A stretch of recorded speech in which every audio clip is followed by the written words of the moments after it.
Namaste, I am Dr. Namitha, Chief Physician, Dheemahi Ayurvedic Center. Today, I will be discussing about alopecia areata.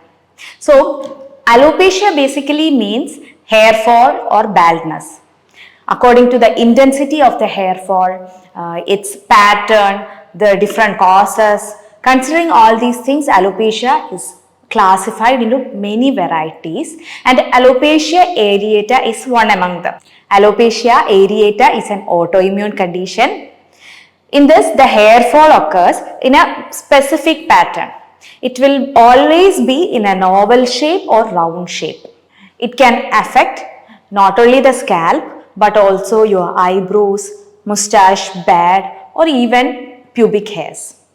In this, a kind of inflammatory reaction happens in the hair follicles of the affected area, which results in hair fall. Later, these hair follicles gets clogged or obstructed, which prevents further growth of hair from the hair follicles.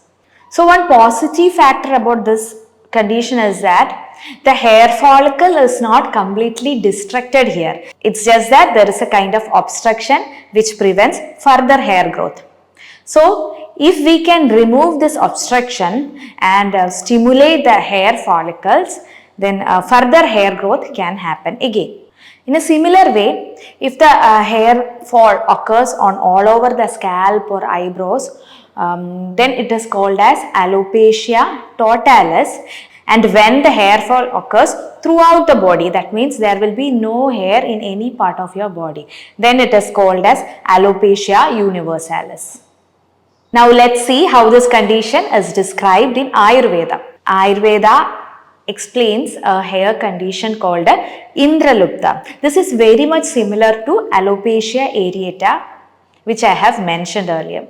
Here, due to the increased vata and pitta dosha in the body, especially the head region, results in hair fall from specific areas of the head. And later, the areas wherever the hair fall has happened, those areas gets clogged or coated with kabha and rakta dosha. So here, first of all, the hair fall occurs due to the increase in vata pitta dosha in the hair follicles, and once the hair fall occurs, then these hair follicles gets clogged with kabha and rakta dosha, preventing further growth of the hair. The treatment what we do initially is to remove the obstruction or the clogging of the hair follicles, and once it is removed, treatment for stimulating the hair follicles can be done. So, to remove the obstruction or clogging of the hair follicles, we do therapeutic procedures like prachana or lekhana. Prachana is basically pricking the affected area and causing small bleeding spots. In lekhana, we use very rough surfaced leaves to scrape or rub over that affected area. The aim of this treatment is to remove the coating formed on that area and to declog the hair follicles. After this, we apply medicines which has the property to stimulate the hair follicle.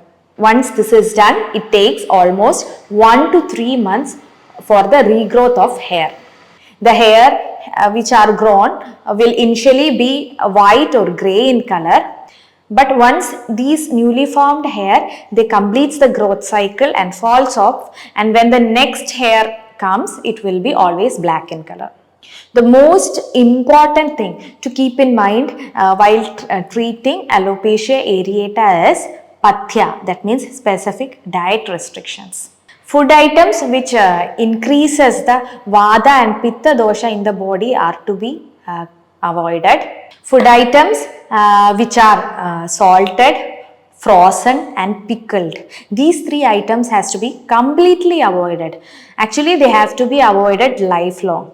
Even if you have completely cured from alopecia, still there is a chance for it to happen again if you restart these three food items.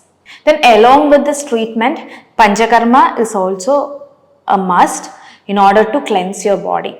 proper cleansing of the body, correction of digestion, metabolism, and having a good diet pattern. All these things are very much important in the treatment of alopecia areata.